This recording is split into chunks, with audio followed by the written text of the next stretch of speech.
This is the story of John Marsden. The sequel to the prequel was not long ago re-released on the PlayStation 4. This version does not have an online mode and therefore does not have those disgusting online trophies to grind out. It does, however, require the completion of the Undead Nightmare DLC, a worthy trade-off. If we get to say 100,000 subscribers, maybe I'll consider doing the Platinum Trophy for Red Dead Redemption 2 as well. So you all know the drill. Hit that subscribe button and smash those likes if you want me to regret my life decisions. For those not too familiar with this story, John Marsden's family was kidnapped by the government. So he has to kill all of his former best friends to rescue them. Just an average day in the good old US of A. We start out by asking our buddy Bill to come quietly so that we can avoid game ending him. And we die. Thankfully, that's a trophy. Turns out that's scripted, and we're rescued by this babe named Bonnie. We have to work off our debt because money's tight. I know where this is going, baby. Oh no, we're just doing odd jobs like critter slaying? Okay, great.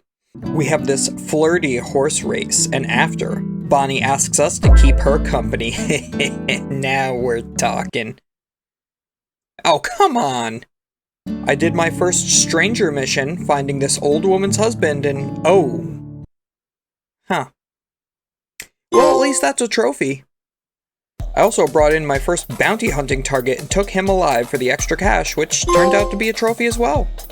When I made my way through Thieves' Landing for the first time, I picked up the Elegant Suit, which is its own trophy. I do clean up well.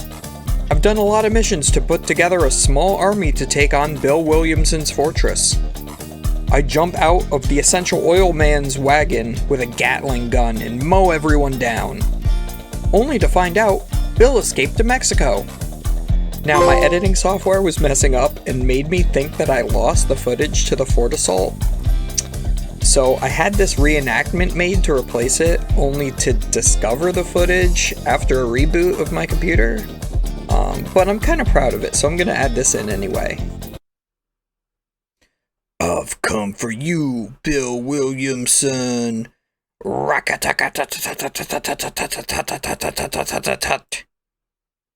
Bing!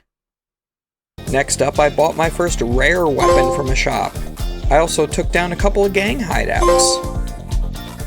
We go and corner our old pal Javier Escuela in Mexico. We tie him up and give him to the American government to try to get them off our back. But since the deal was originally Bill Williamson, we're not cut loose just yet. The next mission after that, I end up with the Long Arm of Marsden trophy for popping 500 dudes with my rifles. During the mission to overthrow the Mexican dictator, my horse kept glitching and not coming to my whistle. So I had to unalive myself with dynamite multiple times. See, for Spurred to Victory, you have to use the same horse for 20 consecutive story missions. It was the most stressful trophy as I couldn't use anyone else's horses or let my horse die. And I did let my horse die a few times up until this point. Thankfully, the dynamite strat worked, because not only did I replace the one Mexican dictator with a new one, while removing Bill Williamson's life, finally, to get no more fancy words, but I also received Spurred to Victory here, the only missable trophy. I did some more hideouts while making sure to loot everybody. Hey, they're not using that cash and ammo. And I received this trophy that sounds a lot more like a Harry Potter spell. Instinto Assassino!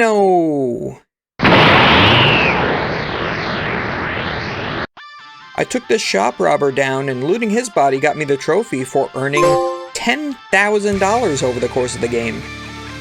I purchased the last map in the game and use it in order to finish discovering all areas in the game. Now, even though we finally felled Bill as asked, the government proves untrustworthy and changes the deal to be the head of Dutch Vanderlyn, the leader of our old gang we were in with Bill and Javier. We track Dutch down quickly, but we're spotted and shot dead. Again, man, we don't learn, do we, John Marsden? We're saved by a drug addict and the mole who ratted Dutch out, earning us the Savage Souls trophy.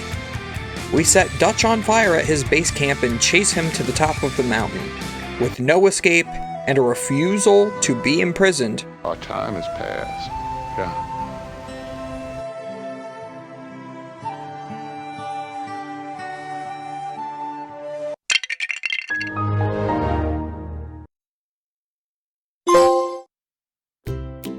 our family was delivered home and we get a warm welcome from our abusive wife. Man, I miss Bonnie. But at least our son actually cares about us. And uncle. Wait, is he really our uncle? God, who in the right mind names their kid uncle? Our wife finds out about Bonnie and demands to threaten her face to face that I'm her man. But oh boy, I wish I wasn't. Bonnie stands, rise up. Let me know in the comments if you prefer their ship name to be Johnny or Bon. Peace never lasts. Since we're no longer useful to the government, they send in the hit squad after us. Uncle dies, cause, you know, he's useless.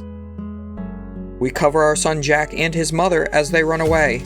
And then, we know there's only one option left, since our family is safe and we know they'll never stop coming for us.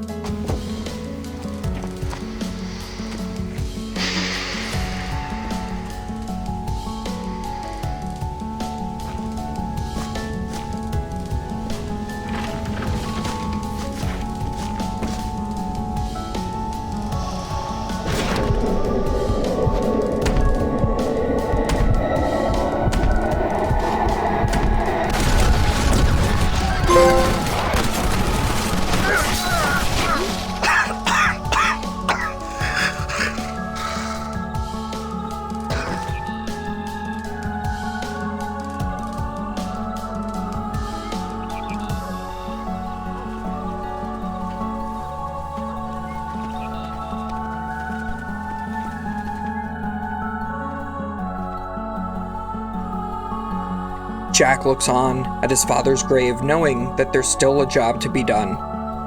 And that's finishing this platinum, baby! It became my destiny to manifest the end of the buffalo as a species for this trophy.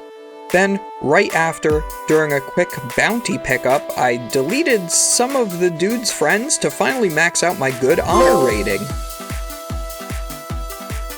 I pick up the latest edition of the newspaper and read that our father's killer, the government man, is enjoying a happy retirement. Well, we'll see about that. We're given his home address by this random other government man and set out. We have a spirited conversation and end this story the way it should be. Name is Jack Marston. You knew my father. I see. I remember your father. I've come for you, Ross.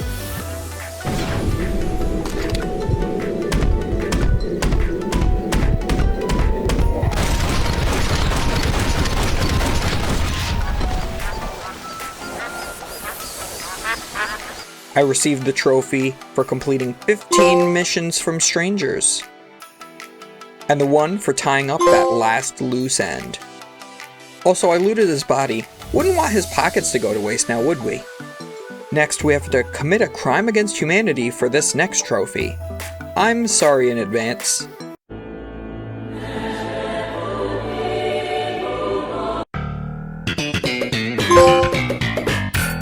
Then I run around in circles around the 100-acre wood, spreading smackrolls of honey and a rain of bullets, in order to skin enough Pooh Bears for this appropriately named trophy. Also, this is my favorite stranger mission in the game, where you help this guy build a glider... Oh. Huh. Any challenge related to playing poker in this game was a nightmare for me. I may be a world-class Pokemon card player. Alright, here we are, boys. But a much more simplistic matching game like poker makes no sense to me. After resetting my save multiple times so I don't go broke, I finally just got a lucky hand to earn 2,000 chips at once. A much more fun gambling game was Liar's Dice. You bet on how many of a certain roll is at the table, and the next guy agrees with you or calls your bluff. If the agreement or bluff call is wrong, they lose a die. And if they're right, the first man loses one. Winning a game without ever losing a single one of your own dice rewards this trophy. Throwing horseshoes perfectly still comes down to RNG on whether you make a ringer or not. After dozens of attempts, we get this trophy that reminded me throwing grenades is more fun. I cleared out the last New Austin gang hideout I needed for its trophy. Next, I experienced why alcohol is bad for you.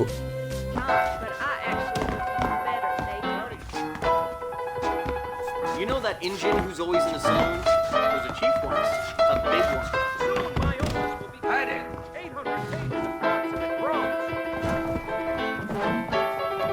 Then I went for the Fightin' Around the World trophy, where I needed to win a bar fight in every saloon in the game. Definitely one of the more fun tangents I was set on during this game. You're gonna regret this, friend. Let's see it then. I don't back down from anybody.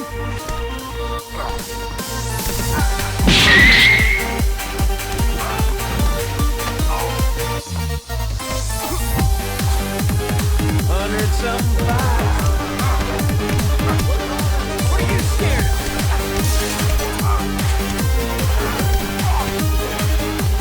You're making mister. Come on, me. Best darn fighter was Blackwater.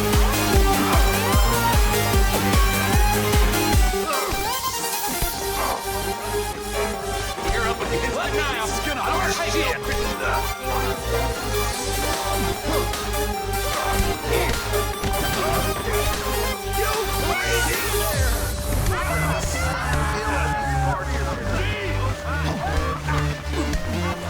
What are you scared of?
I finally found the last horse I needed to break of the 3 required for Buckin' Awesome. You may be questioning why I went from PS4 trophy notifications to PS5 ones here. That's because I had a PS5 that died, and I've been playing on my old PS4 since. I finally got a new PS5 and I'm no longer playing on that. But hey, ask about it anyway. Comments help boost us in the YouTube algorithm. I switched to expert targeting mode for Gunslinger here, which requires you to get a headshot with it. Thankfully, it still allows the use of Deadeye, or this might be a bit rough. I switched back to normal right after, cause we ain't about that life. My next attempt was for these matching set trophies, heading south on a white Bronco, and friends in high places, for evading the US Marshals while on a white horse, and then using a pardon letter for your $5,000 bounty. I died a lot. But in the meantime, I finally earned the 500 kills with a pistol trophy. During that same attempt, I finally racked up the $5,000 bounty, then wandered in and out of Blackwater until the Marshals came for me. I immediately ran out of the city to lose them for the first trophy. Then I just turned around and went back to use my pardon letter at the train station. Now, to hunt the last couple animals I hadn't found yet. I shot down a seagull in Blackwater, and a duck only found at this one lake, earning unnatural selection. I picked every flower in the world, dozens of times for hours, to clear out these survivalist challenges and earn a trophy for completing my first awful and grindy ambient challenge. Before heading towards 100% completion, I had to bring a knife to a cougar fight for a challenge. And that didn't even earn me a trophy. And of course, I had to encounter a few more bears too. Yeah, I don't recommend bringing a knife to a bear fight, but hey, we gotta do what we gotta do.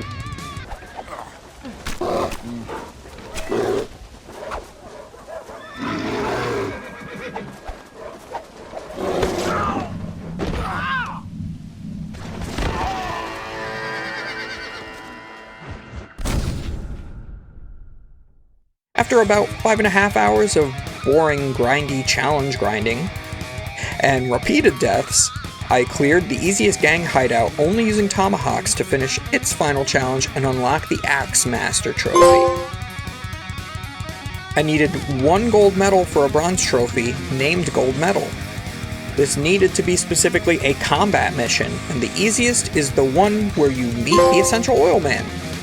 After what culminated as around 11 total hours of arbitrary task grinding, I picked up the last outfit scrap to achieve 100% completion. And for the record, here's the list of all the things I needed to do in order to get that 100%. Complete all 57 story missions, 18 stranger tasks, 20 bounty missions, buy 5 rare weapons, obtain 9 outfits, which each have 10 scraps to them, which can either be found in random chests, scattered throughout the map that nobody points you to except for an online guide, or you have to do specific ridiculous challenges, like win certain gambling certain ways, complete 5 jobs, complete all 8 gang hideouts, purchase 13 safe houses, play and win all 6 gambling minigames, discover all 94 locations, which you can use maps that you can purchase, and then complete all the challenges, which are Sharpshooter, Survivalist, Master Hunter, and Treasure Hunter, all the way through the end. I also needed to do the explosive rifle challenges too, since originally it and the Tomahawk were both DLC weapons that didn't count towards 100%. Now, even though this game is fully completed in every single way, we still have a ways to go for the platinum. That's because we have to play an entire second game, Undead Nightmare. This is from the era where Walking Dead was actually good. Everyone was on Xbox 360 trying to get the Gnome achievement in Left 4 Dead. And Hostess sales were up, all because of Woody Harrelson trying to get a goddamn Twinkie and would kill any zombie in his path to get one. Snowballs? Yeah. Snowballs? Where's the Twinkies? Zombies were a huge pop culture phenomenon at the time, so of course Rockstar reused their already made game assets to try to cash in on the trend. Of course, while the original Red Dead still holds up, this one was certainly a product of its time, taking place after we're reunited with our abusive wife and tolerant son, but before John's death. Right at the start, zombie uncle bites Abigail, we blow his brains out, then Abigail bites Jack. So we go on a journey to save our family and discover the cause and remedy for this zombie curse.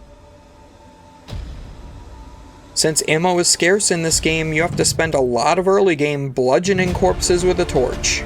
Melee really sucks as your main form of combat and is really what detracts from this experience for me. Looting bodies will regularly give you nothing as well, or if you're lucky, maybe 2 bullets for the gun you don't like to use. I rid Blackwater of all the undead to make it safe for the survivors, who get eaten anyway cause they're dumb, earning us our first story-related trophy. I meet this guy claiming to have killed a Sasquatch, and are tasked with eliminating all of them, like we did the buffalo. The first one earns us the trophy 6 years in the making, which is a reference to the then 6-year-old rumor that Bigfoot is in GTA. When I meet the last one, he claims they don't eat babies, they eat berries. Oops, simple misunderstanding. Anyway, I started blasting. Bang! Bang!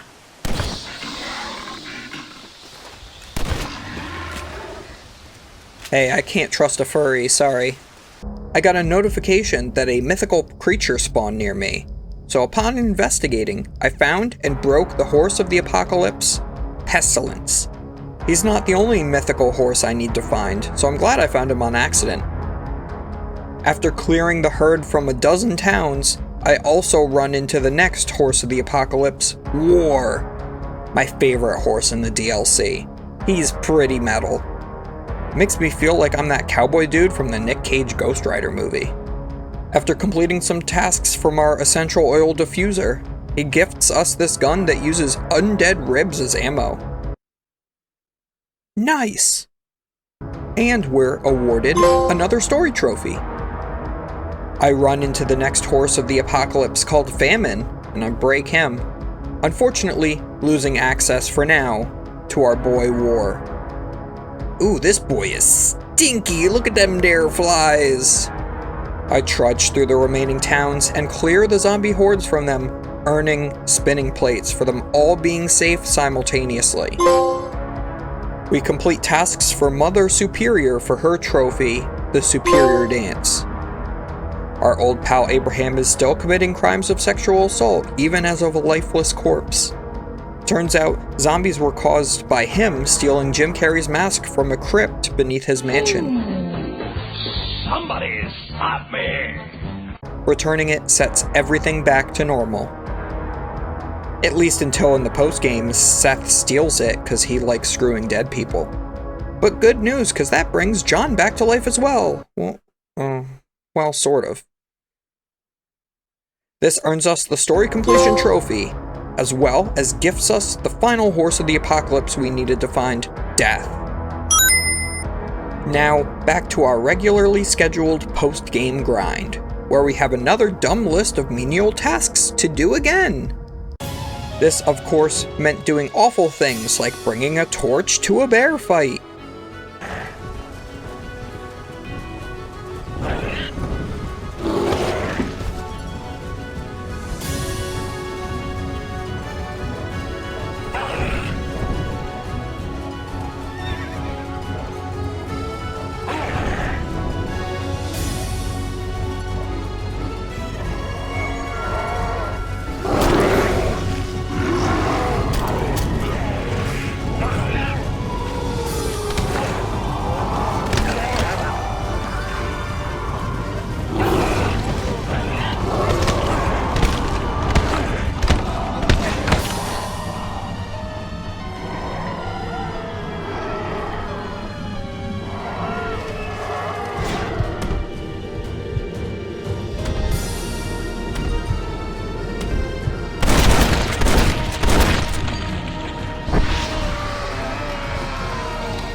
At least at the end of the Hunter challenges we did something cool. Kill the Chupacabra. And for Sharpshooter rank 3, I had to headshot multiple flaming zombies, which ended up being a great use of my good old pal War.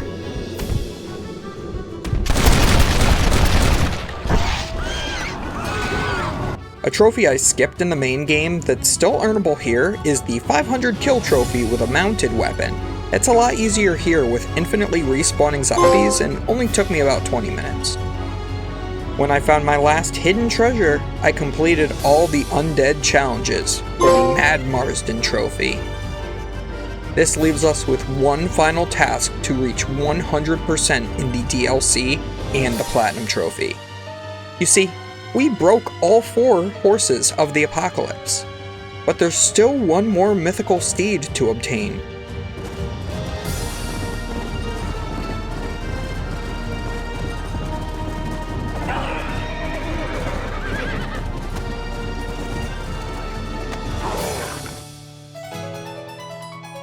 Breaking the unicorn earns us its trophy.